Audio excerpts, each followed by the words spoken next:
So I'm doing this thing where I'm trying to make shorter videos where I cover tips that I've never covered before in videos.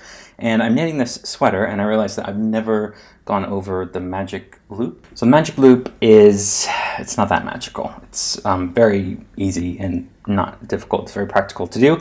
And basically what it does is it lets you knit a project in the round with any size circular knitting needle. So I'm knitting this sweater right now. Let me know in the comments what you think about the colors. Actually, don't do that. I haven't quite figured out the sweater yet, but I am on the sleeves already.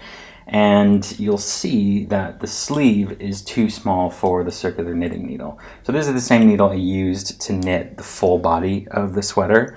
And I've just moved onto the sleeves, and now I've got way too much of circular knitting needle for the project. So if I'm ready to go in and knit, your brain thinks, okay, well, I need to stretch this out and scoot the needles down here so I can just go in like that. But obviously it's just not possible with the cable that's here. So that's where the magic loop comes into play. And this is basically how you do it. So here's my sleeve, my circular knitting needle. I'm knitting in the round, so there's really no like beginning or end here. I'm just gonna jump in and show you how I do the magic loop here. So I've got my working yarn here, and this needle is going to be the needle that I knit my stitches off of. So I'm going to pull my other needle, or I guess this is the needle I hold in my right hand. I'm going to pull that all the way through so I can scoot these stitches up to the very edge of my left hand needle, or I guess the needle I'm going to knit stitches off of. So it just makes it easier if you pull that through. And then over here on the right, you've got a lot of slack here. And I guess this is what you would call the loop of the magic loop. Although, again, it's very, very simple. So there's a couple things you can do here. One thing you can do is just dive in like this and just start knitting. And you've got a bunch of stitches lined up, and you're just gonna keep going and going and going. As soon as things start to feel a little bit tight, so this loop right here is going to start tightening up pretty fast, what you can do is just pull your right needle through and then make another loop, scoop things down, push things up, and then dive right back in and start knitting again. So that's one method. What I like to do, once I've created this one loop here on the right, I like to create a second loop on the left. So I'm knitting this, and I've got this kind of tension that's already building up right here in the right. And if you're knitting something that's a little more delicate, or like with cables or something, this could cause some issues because you are stretching stuff out a lot here. So what I like to do is just like create a second loop over here. So you just kind of find a midpoint or somewhere that fits and makes sense, and just pull your cable through.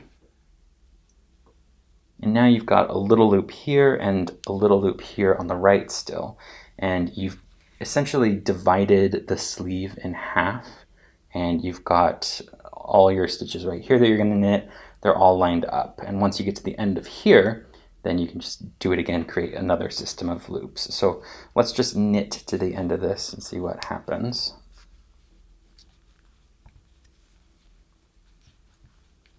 So I guess the idea of the magic loop is it kind of recreates the feeling of knitting with just two knitting needles instead of on circular knitting needles, because you've created your knitting in the round and you've turned it into like knitting rows or something. I don't know if that makes sense. I never make sense while I'm knitting. I can never talk and knit at the same time. So as you knit along, you'll notice that the loop here on the left is getting bigger, and this loop down here is getting smaller. So maybe that is the magic part of this, I'm not sure. But when you finish, I'm just gonna knit these last 3 stitches off. It's 1, oh, these are really tight for some reason, 2, and 3. And you're just going to let go. And then pull your needle through again, and you're all ready to set up another set of loops to use. So I just turn my work around, try not to get too tangled up, and I've got my needles situated here. I'm ready to scoot these stitches up to the edge of my left hand needle again. And now I can either just start knitting like this, or I can pull another loop through here and have 2 loops and just go right into it and start knitting again. And so that is basically it. I mean, there's no science really to the magic loop, which I guess that's why they call it magic. It's magic, it's not science. Let me know in the comments how you like to use the magic loop. I tend to just use it for like the sleeves of sweaters when I'm using this big long cable, but I know you can use it for other stuff. So other than that, subscribe so you can see what this sweater ends up turning into, and I will see you next time.